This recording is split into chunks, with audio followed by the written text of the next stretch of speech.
This is the story of taking revenge on a beast-like man who killed young girls just for his pleasure, as if they were not humans, but his toys.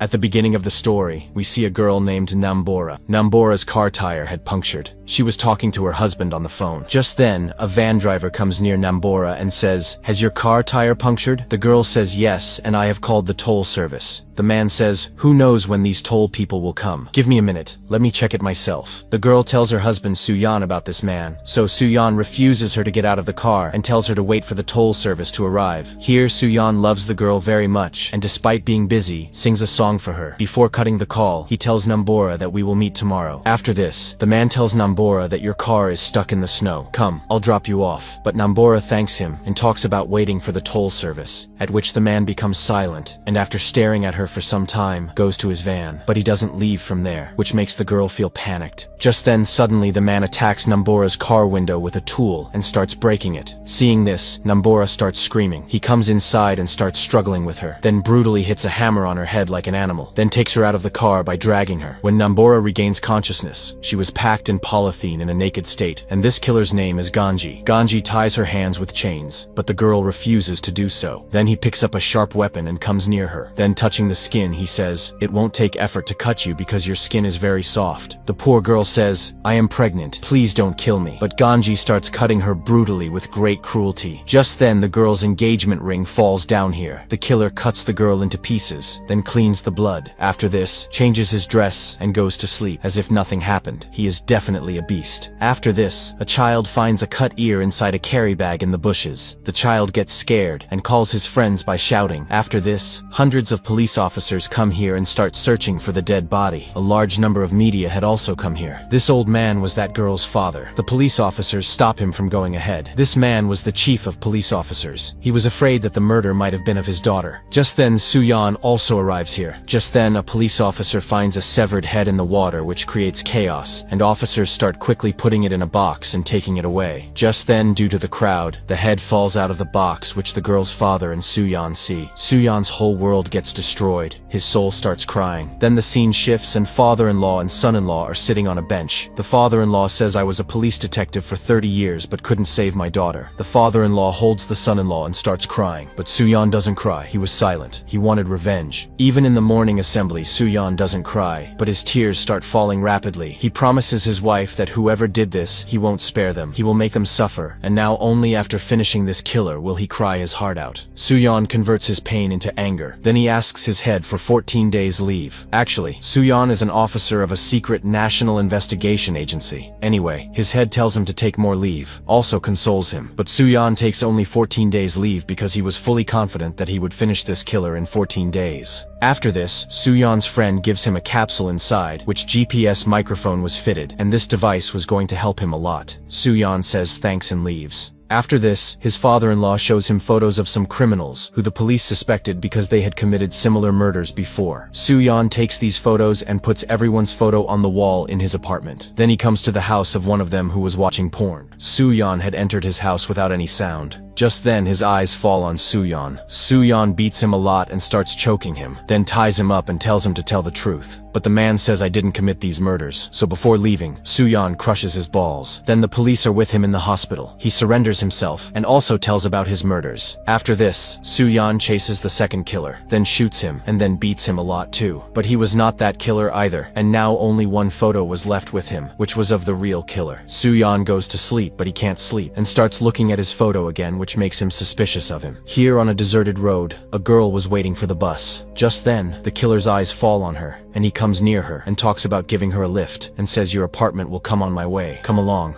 But the girl refuses. But the killer traps her in his talk and takes her in the car. On the way, the girl tries to talk to him to be comfortable, but the killer doesn't give any answer, which increases the girl's panic, and the atmosphere becomes uncomfortable. Then the killer stops the car in a deserted place and takes out an iron rod and says, "You're feeling like you made a mistake by sitting in my car, right?" Saying this, the killer starts brutally breaking her head, then brings her to his hideout, and then separates the head from the body, then takes a bath and starts playing guitar. Here Suyan reaches his parents' house in search of the killer and pretends to be an insurance agent. So his parents start showing him documents. Taking this opportunity, Suyan starts asking for his phone number. The parents didn't have his number. During this, from his father's talk, it is revealed that the killer, whose name is Ganji, has left his parents and son, and now he doesn't care about anyone. Then Suyan comes out and goes to his son and takes his father's address, then comes to his house. He starts investigating here, then opens these boxes where he finds many things of girls. That means he used to keep their things as a mark or souvenir of his victims.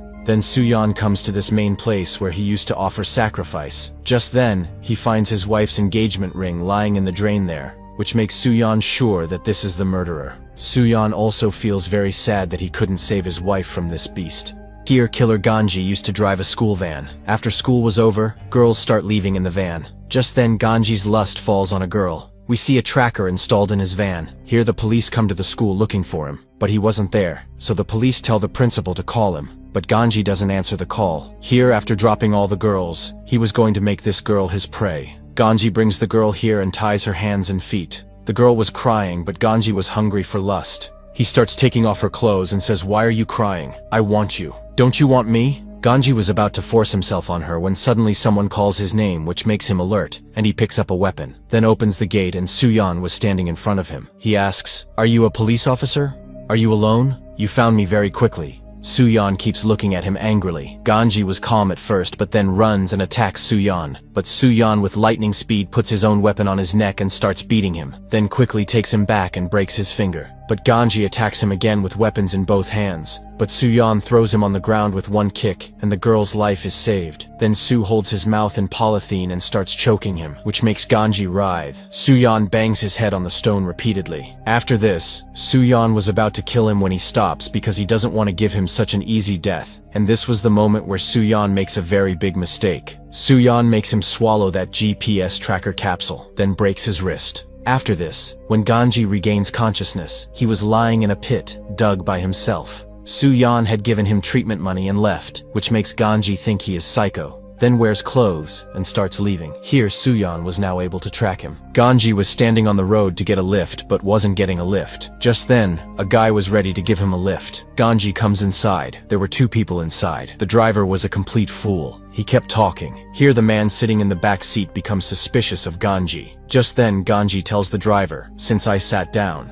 you haven't stopped talking." And Ganji starts stabbing him indiscriminately with a knife. Also kills the man sitting in the back seat. The whole car fills with blood. Then he washes his face and throws both corpses and leaves. In the morning, Suyan comes here and sees both dead bodies. Here Ganji comes to the hospital in their taxi. The doctor gives him a medicines list. Also gives him wisdom that you should cross the road carefully, which irritates Ganji, and he starts being rude, calling him old man. Just then a nurse comes here whose lust awakens again in Ganji, and he comes near her and starts asking about her age and boyfriend. Seeing her beauty, Ganji goes crazy, then locks himself in that nurse and says, "Last night my fun was going to happen, but a bastard didn't let it happen. So come now, give me fun." Ganji threatens her and tells her to take off her clothes, at which the girl starts folding hands while crying, but he gets angry. Here Suyan puts on earphones to listen to Ganji's talk and hears his dirty talk. Just then, Suyan comes back here and spoils his mood, so Ganji attacks him. There is a fight between both. Suyan also gets slightly injured, but he beats him a lot and cuts the nerve of his leg. He feels a lot of pain. Suyan tells the girl to treat him, because Suyan didn't want to kill him yet. Then the scene shifts, and he finds himself in another place. His leg was bandaged. Ganji gets very angry at Suyan. Here Ganji is remembering Suyan saying, "If you are a man's son, then come fight in front," and Suyan was listening to all this. After this, Ganji comes here and hides a weapon behind, and today also was in a plan to get a lift and murder. But here 2 truckloads of army men arrive, so the murder plan has to be postponed. Then here a fat man who is a cannibal is burning all his victims' clothes and souvenirs, then feeds his dogs human meat. Just then, Ganji comes here. Here Suyan was also tracking Ganji. Just then his father-in-law calls him and says the police have become suspicious that someone is chasing the killer. You stop chasing him now. Suyan, the law will punish that killer. Just then his sister-in-law also says that doing all this and killing that psycho won't bring back our Nambora. We are a family. We should now forget everything together and live. Here Suyan's sister-in-law used to like Suyan. Anyway, after this, Suyan starts tracing Ganji again. Here Ganji had come to his friend's house who was that fat cannibal. He was eating human meat and calls it tasty. His wife was also psycho. He also advises Ganji to eat human meat. Ganji calls him crazy. Here both friends are talking. Just then Suyan also arrives here. Ganji tells his cannibal friend about Suyan, at which he says then he is just like us. He enjoys injuring his prey and leaving them. Now you have found a devil like you. The cannibal friend tells him to sleep and goes to prepare more fresh meat.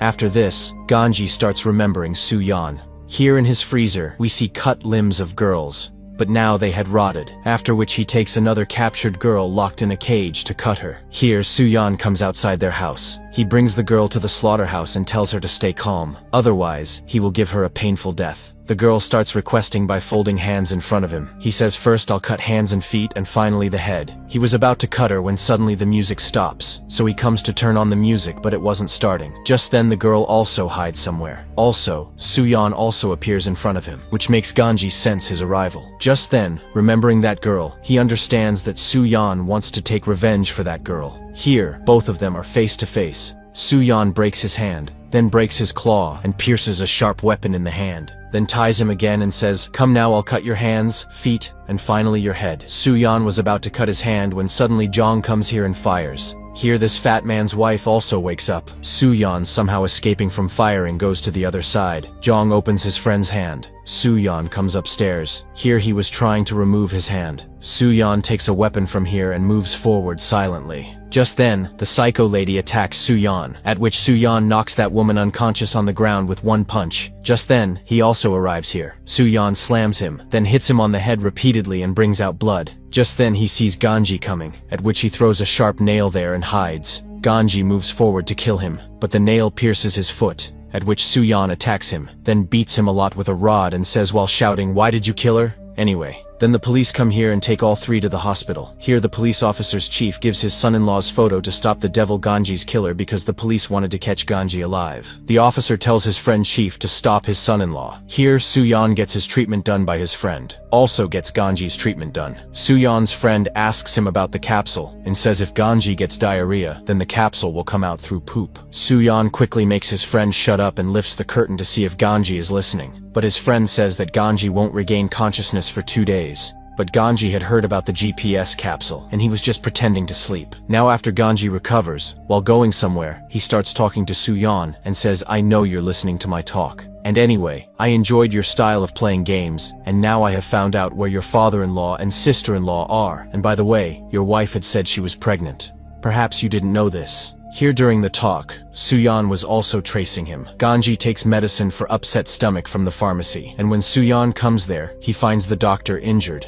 Ganji had cut half his neck. Here after taking the medicine, Ganji gets diarrhea, and through diarrhea, that GPS tracker capsule also comes out of his stomach. Just then, a police officer comes here whom Ganji beats with a stick and goes into the toilet and kills him, then makes him swallow the GPS capsule and escapes taking the police car. Here Suyan comes here tracking that GPS, but sees someone else lying instead of Ganji, at which he understands that he has removed the capsule. Here Ganji calls the police and talks about surrendering himself. On the other side, Suyan reaches the hospital and wakes up the fat cannibal by slapping him, then asks, "Where can your friend go?" He says he loves hunting very much. He has become addicted to it. Now he must have gone to kill your father-in-law and sister-in-law. Then says he first had relations with your wife and then killed her. Saying this, he laughs very badly and says that after killing your sister-in-law and father-in-law, he will hand himself over to the police and you won't be able to do anything. He starts making fun of him, at which Suyan tears his entire jaw with his hands. Then Suyan's friend says that I had traced Ganji's call. A lot of police are after him, and he has also talked about surrendering himself. But before surrendering, he is going to do something. Now who knows what he is going to do? Suyan understands that now he will go to his father-in-law's house, so Suyan starts going there, then calls his father-in-law. The father-in-law was about to answer the call when Ganji comes to the door and rings the doorbell. Then the scene cuts, and Suyan calls Captain O and tells him that the chief's life is in danger, at which the captain quickly turns the car toward the chief's house, and Suyan was also going there rapidly. Here we see that Ganji's knife has blood on it. That means he might have killed the chief, but the chief was still alive, so he looks at his daughter's photo and makes wrong comments, then beats him brutally. Just then his daughter also comes here. The girl calls her father, but there was nothing there except a deep silence. Just then Ganji pounces on the girl. Then the scene shifts, and Suyan comes to his father-in-law's house where the police had set up a blockade. Suyan tries to go inside by beating the police officers, but the police officers stop him. Then Captain O gets angry at him because if he had handed Ganji over to the police, the chief would be alive today. But then he lets Suyan go inside. Here the chief had died and his daughter was also raped and killed by Ganji, at which Suyan breaks down a lot and realizes his mistake. Just then Captain O gets a call from Ganji. Then he gives the phone to Suyan. Ganji says, "You lost. Now I am going to hand myself over to the police." After this, Suyan runs to catch him. Just then Ganji comes to this place, where the police were already stationed. He comes out of the car and is completely soaked in blood. He surrenders here. Just then, Suyan arrives here and first breaks his car's gate, then rapidly takes the car toward Ganji, at which the police also run to stop him. But Suyan rams him into the car and takes Ganji away in front of the entire police force, and then brings him to his own hideout. Then releases cigarette smoke on him and makes him suffer, at which he tells him to kill himself. Just then, Suyan puts a rod in his mouth and makes him feel pain and says, "I won't kill you so easily, but will kill you when your hands, feet, and heart are trembling with fear. Then my revenge will be complete." Ganji says, "Don't kill me. Forgive me. I want to repent for my sins. Please let me go." Suyan says, "Now you will know what you have done till now." But again Ganji starts saying, "I didn't lose, but you lost." Suyan says, "I want you to see death closely every moment now and keep suffering even after death." Saying this, he closes the door and leaves. Here a rope is tied to the gate and is held in his mouth, and if he leaves the rope or someone opens the door, then a sharp plate from above will fall and cut his neck. Here Suyan puts earphones in his ears because he had kept that GPS capsule near him, so now he wanted to hear his terrible pain before death. Just then from behind in a taxi, Ganji's parents and son arrive. Here he tells Suyan that whatever happens, I won't die. Just then his son starts calling him from outside, at which he tries to say, "Don't open the door." But they don't understand anything and start forcing the door open. Ganji tries a lot to speak, "Don't open the door, go away from here." But they put force on the gate, at which the rope starts coming out of Ganji's mouth. Then finally his neck separates from his torso, at which his parents start crying, after which Suyan starts crying. He had suppressed his grief, but now he lets it out and cries a lot. With this sad ending, the movie comes to an end.